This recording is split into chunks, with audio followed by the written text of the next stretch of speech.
Guys, welcome to chemistry study by Diya. आज मैंने आपको गिब्स हॉलमेट इक्वेशन करवाई है। ये देखो G is equal to H minus T S फिर temperature isothermal change with temperature Gibbs energy with respect to temperature. ये मैंने आपको करवा दी है। ये देखो मैंने आपको ये इक्वेशन करवा दी है, ठीक है। आप इसको पढ़ लेना। कोई डाउट है स्टेप में तो आप मुझसे पूछ सकते हैं, ठीक है। ये देखो, ठीक है, ये मैंने आपको करवा दी। ये भी है अनदर फॉर्म। ये देखो another form of Gibbs Helmholtz equation भी मैंने आपको करवा दी। अगर आपसे होगी डिवाइडेड बाय T2 स्क्वायर वाली तो करना, नहीं तो फिर ऊपर तक बस यहाँ तक कर लेना, ठीक है। उसके बाद हमने करनी है applications of Gibbs Helmholtz equation. Applications, ठीक है। Gibbs Helmholtz equation can be applied to the calculate the enthalpy change delta H delta U when the delta G और delta A at two different temperatures are given, ठीक है। So Gibbs energy हमारी calculate करती है enthalpy change for the delta H delta U और delta G और delta H at the two different temperatures are given.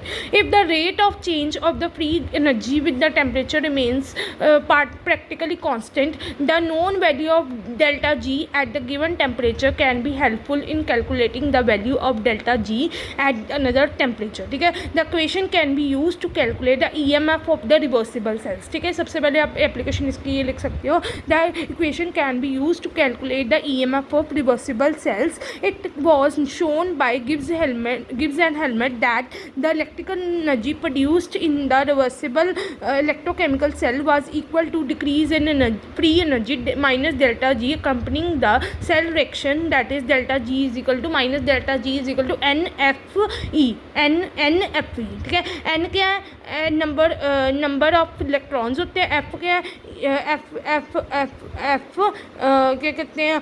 E हमारा है EMF of the cell.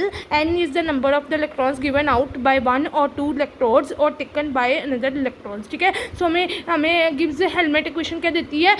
Calculate the EMF of the reversible cells हमें बताती है सबसे पहले, ठीक है। Where F is the Faraday coulombs law, putting the value of minus delta G equation. So minus N F E is equal to delta H plus H minus delta G की value, ये देखो मैंने आपको भी करवाई। Minus delta G की value क्या है? यहाँ पर माइनस डेल्टा G की वैल्यू क्या है? NFE है, तो यहाँ पर फिल कर दोगे माइनस NFE, तो ये आपके पास इक्वेशन आ जाएगी, ठीक है। So where alpha E alpha T P represents the temperature coefficient of the EMF rate change of the EMF with temperature at constant pressure. From this equation delta H can be calculated by knowing the value of temperature coefficient of the cell if E is known and the vice versa, ठीक है। सो आपको हमेशा याद रखना है Gibbs Helmholtz equation हमें क्या कहते हैं? EMF of the reversible cell के बारे में बताता है, ठीक है। इससे हम क्या कैलकुलेट कर सकते हैं?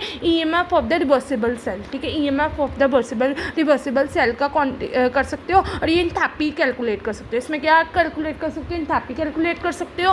और delta A is equal to U minus T S, delta A is equal to U minus T S, minus delta G is equal to NFE। N क्या नंबर ऑफ इलेक्ट्रॉन्स है, F क्या हमारे पास Faraday law है, E हमारा cell है, ठीक है। सो ये आपने minus delta G is equal to NFE, minus delta G is equal to NFE, इसमें वैल्यू पुट करोगे, इसमें एंथैल्पी कैलकुलेट कर सकते हो, और EMF of the reversible cell की कैलकुलेट कर सकते हो, ठीक है। For more videos like share subscribe my channel. अभी मेरी chemistry study by Diya channel को जाके सब्सक्राइब करो। Thanks for watching.